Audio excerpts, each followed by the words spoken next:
Yan guys, for today's video guys, i-explain ko ulit sa inyo part 2 to Halo Switch Terminals. Ayan guys, kung nakakita nyo guys, ito yung actual na Halo Switch natin.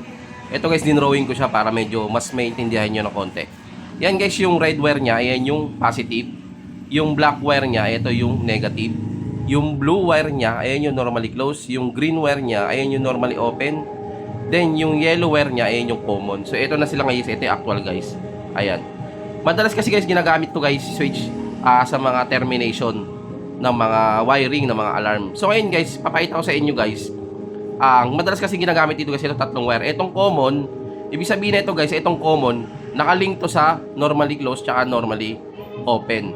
So ngayon guys, ito guys, nakikita nyo itong buzzer ko. Yan, buzzer ko. Pang sample to. Once na tumunog guys, ibig sabihin, shorted siya. Ibig sabihin, connected siya. Ayan, testing ko. Tumunog yan, di ba? Una natin i-testing guys, itong common. Yung common guys, link na yan sa dalawa. Kung saan yan, nakakonekta yan kung depende paano sa pag-press mo ng switch. So ngayon guys, etong switch natin, hindi pa to naka-press. Naka-attress pa siya, hindi pa siya nakapindot. Ayun, pag nakapindot siya, ganyan, nakalubog. Ngayon, hindi siya nakapindot.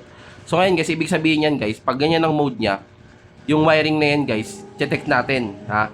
Pansin nyo, yan. Ilalagay na muna natin sa common guys. Itong ibig sabihin guys ng common na to, dito dumadaan yung supply. Dito pupunta yung positive. So ngayon guys, sa normally close tayo sa blue. Once na dinikit ko to, once na dinikit ko to, dapat tumunog na yan. Kasi normally close, yan. Diba? Pansin nyo, narinig nyo? Tumutunog. Kasi nga guys, normally close siya. Hindi pa napipindot, close na siya. Ngayon naman si normally open guys, pag nilagay natin to, wala siyang tunog. Kasi nga, normally open siya. Kailan lang guys mapupunta yung contact nito papunta dito? Mapupunta lang yan guys kapag pinrest na natin. So ngayon guys, press natin ha. Ayan, press natin. Ayan. Naka-press na siya. Ngayon guys, kahit idikit mo to guys dito sa blue na normally close, wala na tunog to kasi wala na yung connection niya. So ayan, dikit ko ha. O di ba wala? Ngayon guys, yung connection ng common guys, yung connection tong common mapupunta na dito sa normally open. Tutunog na to guys, ayan o. Ayan o, kapansin nyo. Yan, kasi naka-press na siya. Once na hindi siya naka-press, ang connection niya nandito sa normally close.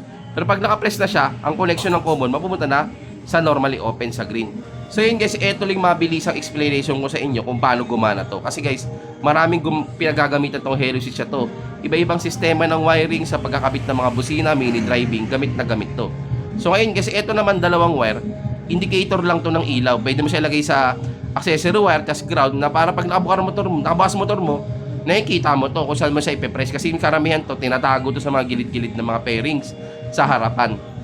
Tapos ngayon guys, ayan, basic na basic lang guys, tatlo lang sila. Ito yung common. Itong common guys, kaya sinawag na common kasi once na ginamit mo to, dito agad nakatap yung positive. Ito yung common ng dalawa. Yan, kumbaga sa ito yung common denominator ng dalawa, kumbaga sa math. Dito sila umaasa yung dalawa para magka-supply. Yan, yung dalawa na to, dito umaasa para magka-supply. Na once na hindi siya naka-press, ayan, normally open, na nandito sa blue, normally close ang wire, ang connection. Na once na naka-press na, ayan, mawawala na dito yung connection, mapupunta dito sa green. Ayan o. O diba? So yun guys, sana sa diagram na to, medyo nakakuha kayo ng idea. Kasi sa mga wiring guys, napakahalaga nito, gamit na gamit to guys. Yan lang yung mabilisang explanation ko. Ito yung part 2. Meron tong part 1 guys, sana ganun din siya. Pero di ko alam kung sa inyo mas maiintindihan. Pero kasi sample ko lang to. Yan. Common, normally closed, normally open. Common, na dito yung supply. Kumbaga common denominator nila to. Dito manggagaling yung supply. Tapos normally closed, tutunog siya. Ayan, naka-unpress. Unpress natin, tutunog siya, normal. Naka-standby yung switch, hindi napipress. Ang connection niya ay normally closed. Once na na-press mo na siya, ayan, na-press mo na, ang connection niya nasa normally open. Di ba? So yun guys, yun lang mabilis ang tutorial paano gumana yung Halo Switch. Yan, maraming salamat guys. Sana kung may natutunan kayo guys, pa-subscribe na lang. Para sa mga susunod na video guys, makita kayo ng mga tutorial ng wiring diagram ng isang mga motor. Ayan, maraming salamat po.